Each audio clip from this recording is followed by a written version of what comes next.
Donc sur la loi d'accélération, il y a la production des énergies renouvelables. Donc pour rappeler rapidement le calendrier d'adoption de la loi, donc ce projet de loi a fait l'objet de différents allers-retours entre les différentes chambres, Assemblée nationale, Sénat, avec la constitution aussi d'une commission mixte paritaire. Elle a été promulguée le 10 mars 2023. Mais tous les décrets d'application et les arrêtés n'ont pas encore été définis et publiés, ce qui fait que sur certaines applications et mises en œuvre opérationnelles et concrètes, on n'a pas encore toutes les réponses donc sur cette loi d'accélération des énergies renouvelables. On peut quand même retenir 4 points forts qu'on va détailler ici, qui sont les 4 points forts que nous, on a identifiés comme des points importants et qui impactaient un peu les collectivités à travers cette loi d'accélération des énergies renouvelables. Donc, dans un premier temps, la définition des zones d'accélération, qui donne un pouvoir donc, aux communes à travers la notion de planification ascendante, donc pour définir les zones d'accélération d'énergie renouvelable. Un point aussi sur la simplification des procédures, dans le but que le développement des projets d'énergie renouvelable puisse être accéléré. Un point sur un zoom plus particulier sur la filière solaire et l'accélération des projets solaires, avec donc différentes obligations et précisions particulières pour la filière solaire. Et enfin, un point autour de la question du partage de la valeur. Alors, sur les zones d'accélération, tout n'est pas encore calé puisque les décrets ne sont pas encore sortis. Donc, il y a des choses qui sont encore un peu floues. Mais donc, les communes seraient invitées, appuyées par les intercommunalités, le département et la région, à définir des zones d'accélération sur lesquelles elles permettent de manière plus allégée le développement des énergies renouvelables. Donc, la première étape de la définition de ces zones, ce sera la transmission d'informations, cartographie d'enjeux par l'État et les services de l'État et les gestionnaires de réseau sur les énergies renouvelables, donc qui sera une base de travail pour après le positionnement des maires et des communes. Donc toutes les communes, EPCI, départements et régions recevront ces informations. Et à compter de la réception de ces informations, il y a un délai de 6 mois qui est prévu pour le positionnement des communes sur ces zones d'accélération. Donc, les communes vont devoir mettre en place une consultation publique pour définir ces zones d'accélération sur la base des zones donc identifiées par l'État et les services de l'État, et par délibération du conseil municipal devront donc identifier les zones d'accélération. Le PCI, enfin l'intercommunalité dans ce schéma, va avoir un rôle d'accompagnement des communes et va recevoir ensuite les zones définies dans chaque commune, donc constituant l'intercommunalité, pour avoir un débat et assurer la cohérence des zones entre les différentes communes. Donc ça permet de remonter d'une échelle géographique pour vérifier la cohérence des zones, notamment sur l'éolien par exemple, en termes de saturation ou en termes d'impact d'un projet sur l'autre. Et donc, tout au cours de cette démarche, il y a un accompagnement prévu par un référent préfectoral qui est créé dans le cadre de cette loi. Donc ensuite, suite à cette identification dans un délai de 6 mois et coordination par le PCI, il y a une conférence territoriale qui est organisée. Et à l'issue de cette conférence territoriale, le comité régional de l'énergie reçoit toutes les zones définies et identifiées par les communes et a 3 mois pour rendre un avis. Et donc après, à compter de l'avis du comité régional de l'énergie, soit il y a un avis favorable, les zones identifiées permettent de couvrir les objectifs de la PPE, et dans ces cas-là, on ne redescend pas au niveau des communes, soit il y a un avis défavorable, et dans ces cas-là, les communes ont 3 mois à nouveau pour se repositionner et identifier des zones complémentaires, des zones d'accélération en plus, pour permettre d'atteindre les objectifs de production d'énergie renouvelable. Et donc, suite à ce retour vers la commune identifie des zones complémentaires, puis rend un avis conforme par délibération donc, du conseil municipal. Et ensuite, une fois que les zones complémentaires et les zones d'accélération initiale permettent de couvrir les objectifs de production, le référent préfectoral arrête une cartographie au niveau départemental, puis le comité régional de l'énergie rend un deuxième avis. Donc, tout cet enchaînement et le passage aux différentes échelles géographiques doit permettre du coup à horizon 1 an, de définir les zones d'accélération qui permettront un développement encore plus rapide sur les zones d'accélération des énergies renouvelables. Et si donc toutes les zones d'accélération définies permettent d'atteindre les objectifs de production, il y aura aussi, dans un second temps, la possibilité pour les communes de définir et d'identifier des zones d'exclusion sur lesquelles donc, le développement des énergies renouvelables va être beaucoup plus compliqué.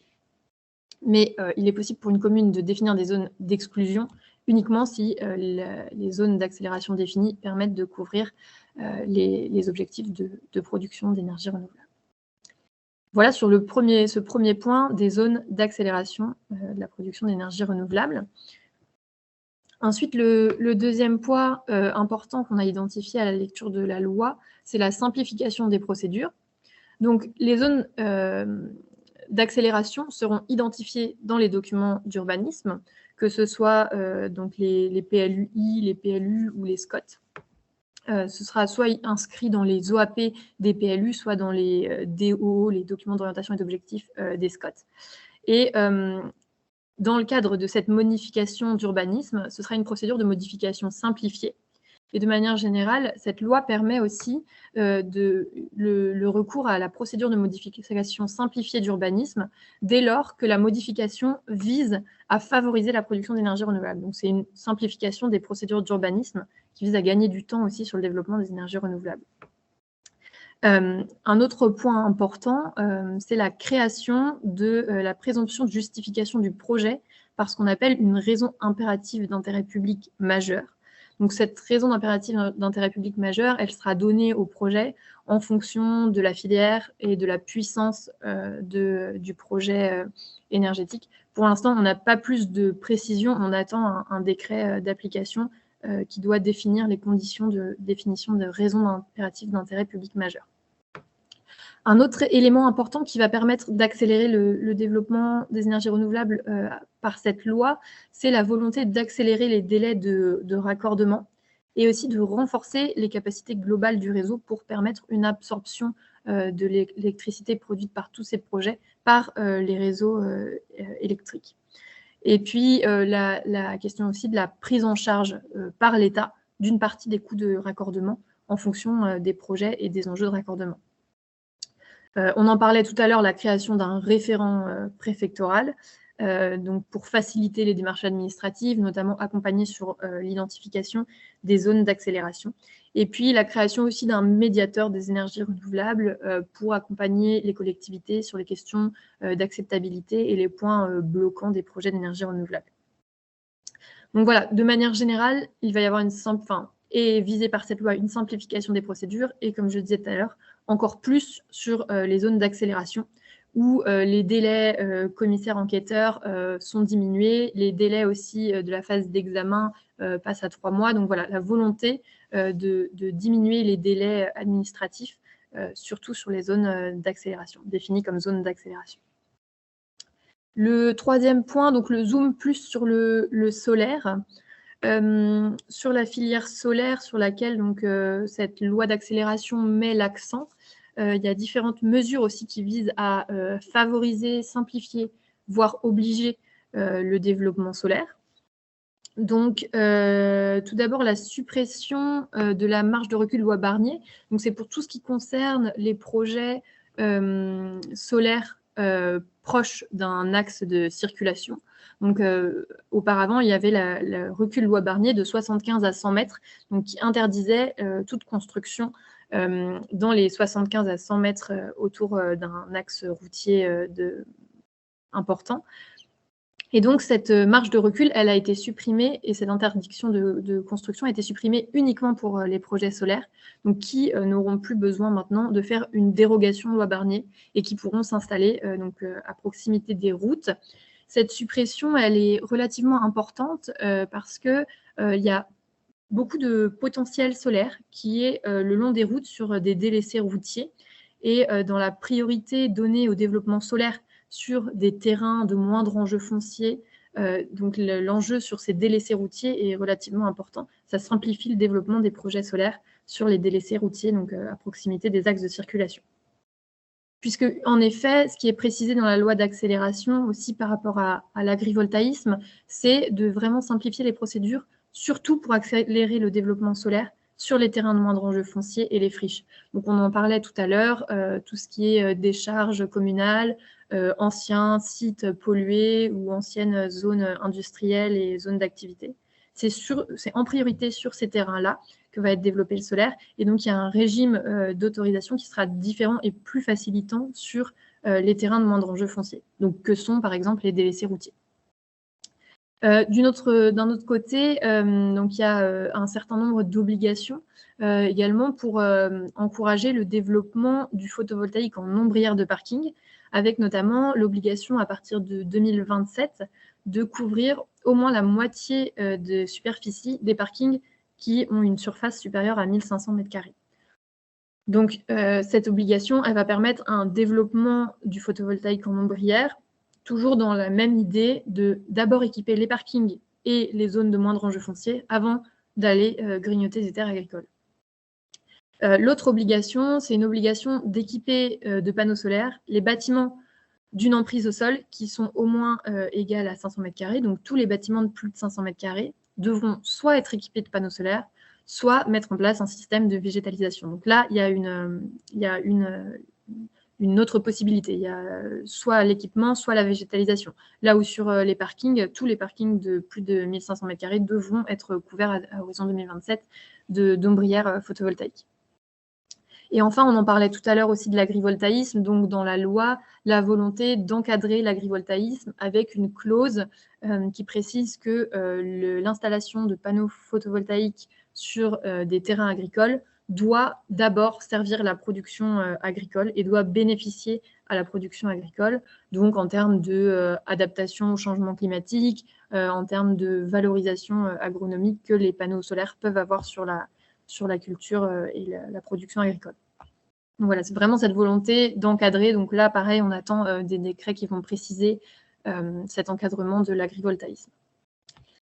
Et enfin, le dernier point fort qu'on a identifié qui est amené par... Oui.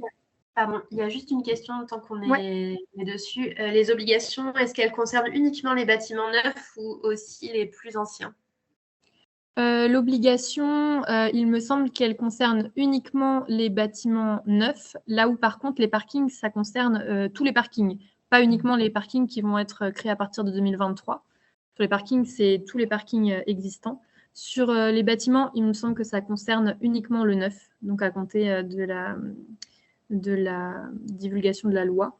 Je pourrais préciser ça aussi dans le document qu'on vous remettra lundi, mais il me semble que c'est uniquement sur le neuf, pour le bâti. Rita, tu voulais intervenir ? Oui, c'est moi qui ai posé la question. Et puis, juste pour dire que, en effet, on a l'exemple sur notre communauté de communes de bâtiments qui ne peuvent pas accueillir parce que les structures ne sont pas assez solides pour l'instant pour accueillir des panneaux photovoltaïques. Oui, c'est pour ça qu'ils ont laissé l'autre option de système de végétalisation. Effectivement, si la structure ne permet pas d'accueillir des panneaux ou d'autres formes de production d'énergie renouvelable, c'est pour ça qu'il y a le système de végétalisation qui est proposé. Si la faisabilité technique n'est pas possible, effectivement, cette obligation est levée. Mais c'est pour ça que sur le neuf, la structure, si le choix est fait d'équiper des panneaux solaires au lieu du système de végétalisation, sur le neuf, la structure devra être adaptée à l'équipement des panneaux. Est-ce qu'il y a d'autres questions, comme je ne vois pas du tout les mains levées ou... Non. Okay. Je pense que tu peux poursuivre. On aura un petit temps de questions rapides après. Oui. De toute façon, c'était donc le dernier point. Le partage de la valeur, donc avec la volonté aussi exprimée dans cette loi de favoriser le partage territorial de la valeur, donc ce dont on parle depuis tout à l'heure, notamment la prise de participation dans les projets, avec notamment dans cette loi le devoir d'informer la commune d'implantation pour de la création d'une société de projet, pour qu'elle puisse, la commune et la collectivité, faire une offre de participation au capital. Donc ça, c'est une des avancées de cette loi. Le partage de la valeur, il est aussi caractérisé dans la loi par l'obligation pour le développeur de financer aussi des projets qui seraient portés par la commune ou le PCI d'implantation pour contribuer à la transition énergétique. Donc que ce soit préservation de la biodiversité, lutte contre le changement climatique. Voilà vraiment la volonté que le développeur qui installe un projet sur le territoire participe à la contribution plus générale à la transition énergétique. Et donc, cette participation, elle sera mesurée, elle sera proportionnelle à la puissance installée de l'installation et du projet d'énergie renouvelable. Cette loi, elle encourage aussi la prise de participation et l'entrée au capital des habitants. Et enfin, la dernière notion, on en a parlé aussi tout à l'heure, la notion de contrat de gré à gré ou de contrat de vente d'électricité directe à long terme. C'est une nouveauté qui, dans la loi d'accélération, qui modifie le code de la commande publique pour que la durée des contrats, donc là on n'est pas sur de l'autoconsommation, mais on est sur du contrat de vente directe, donc des gré à gré, revente gré à gré ou PPA, Power Purchase Agreement. Et donc, ça veut dire que la collectivité a maintenant le droit d'acheter directement aux producteurs l'électricité produite, et ce, sur un contrat long terme d'électricité. Donc, ça peut être des contrats à 15 ans ou à 20 ans, puisque dans la loi est précisé que la durée du contrat tient compte de la durée d'amortissement des projets d'énergie renouvelable. Et comme on l'a vu tout à l'heure, la durée d'amortissement des projets, elle est de l'ordre de 15 à 20 ans. Donc, le contrat, il peut être passé à 15-20 ans. Mais et donc, il y a de plus en plus de collectivités qui étudient cette possibilité, notamment donc, le témoignage de Questenberg Communauté l'évoquait aussi, notamment en termes de visibilité long terme et de stabilité des coûts de l'énergie à long terme. Si la collectivité s'engage dans un contrat de vente directe à long terme, donc elle a une visibilité sur 15-20 ans de ce que va être le coût de l'énergie. Mais le point d'attention, c'est que il faut viser à un équilibre, il faut arriver à un équilibre entre production et consommation, puisque si la collectivité passe un contrat de vente direct, elle doit absorber toute la production, elle doit consommer toute la production du projet, enfin de l'unité de production. Donc il y a un point de vigilance apporté ici, où si la consommation de la collectivité, elle se fait plus le soir et que l'unité de production, ce sont des panneaux photovoltaïques, voilà, il y a un point d'attention à vraiment pouvoir équilibrer production et consommation dans les possibilités des contrats de gré à gré. Voilà, où la consommation doit coïncider avec la production. Voilà rapidement sur les éléments de la loi qui portaient sur le partage de la valeur. J'en ai fini avec ces 4 points forts qu'on voulait vous présenter, que nous, on a interprété de la loi d'accélération des énergies renouvelables. Merci Alice. Ouais. Je vais poser, je ne sais pas si vous avez pu le voir dans le chat, Anne-Laure qui demandait si le développeur... je me déconnecte, je suis désolée, j'ai quelques petits soucis informatiques. Si le développeur qui crée une société de projet devait forcément informer la collectivité, ce à quoi Marie a répondu positivement. Voilà. Y a-t-il d'autres questions à poser à Alice sur cette nouvelle loi d'accélération des énergies renouvelables sur les territoires? Je vous laisse une petite minute pour réfléchir et formuler votre question. Juste pour préciser, du coup, la question de Anne-Laure sur le devoir d'informer la collectivité, il incombe non seulement aux développeurs, mais il incombe à toute personne qui voudrait créer une société de projet pour investir dans le projet. Donc, si c'est un collectif de citoyens ou toute autre forme de prise de participation à travers la création d'une société, il doit toujours informer la collectivité. Rita, tu souhaites intervenir? Oui. Est-ce que du coup, la collectivité a obligation d'en informer les citoyens?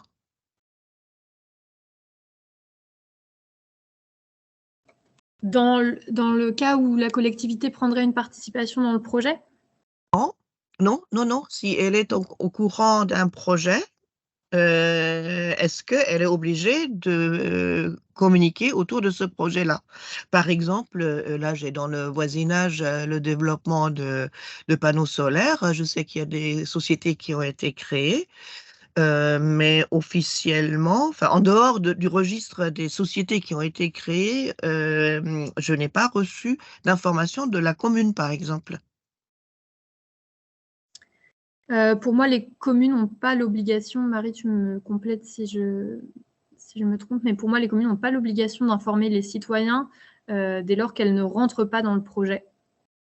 Par contre, le développeur aura, lui, de toute façon, dans les procédures administratives, l'obligation d'informer les citoyens, notamment à travers la procédure de réunion publique ou d'enquête publique, mais sinon, pour moi, la commune n'a pas cette obligation.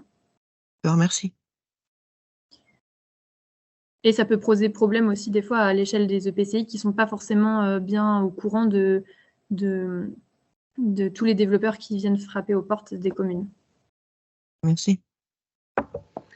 Monsieur Tribalier, concernant tous les documents, vous les retrouverez sur le site internet, tous les diaporamas, les différentes présentations, sur le site internet à partir de lundi. Donc même si vous n'avez pas tout noté, ne vous inquiétez pas, les informations ne sont pas perdues. Et juste peut-être, Pardon. Complètement. Vas-y Marie. La question de Rita. En fait, là, ce qu'on présente, c'est le contenu de la loi. Et c'est ce que disait Alice. En fait, les décrets ne seront pas encore sortis. Et du coup, ils vont venir préciser les modalités. Donc là, c'est les grands principes. Mais malheureusement, on ne sait pas encore exactement la forme que tout ça va prendre. Donc, il faut rester un peu vigilant et voilà, et faire un peu de veille dans les prochains temps. On n'a pas non plus de délai pour la promulgation des décrets. Donc, on les attend. Voilà. Nous avons une question d'Emmanuel avant de conclure. Savez-vous si les projets ENR constituent une consommation d'espace dans le cadre du ZAN? Une question très intéressante qui va aider les élus, je pense. Oui. Alors, sur le photovoltaïque au sol, il y a des conditions pour que ça ne participe pas, de l'artificialisation. Alors, je ne sais plus exactement les hauteurs, mais si les panneaux sont installés à moins de 1,5 mètre de haut sur la hauteur des structures, il me semble, c'est pareil, je pourrais vous préciser ça. Ça ne compte pas comme artificialisation nette et donc ça ne participe pas de l'artificialisation. Par contre, il y a d'autres conditions si les panneaux ont une emprise au sol plus importante ou sont construits plus haut, où ça peut participer de l'artificialisation. C'est vraiment au cas par cas en fonction des projets.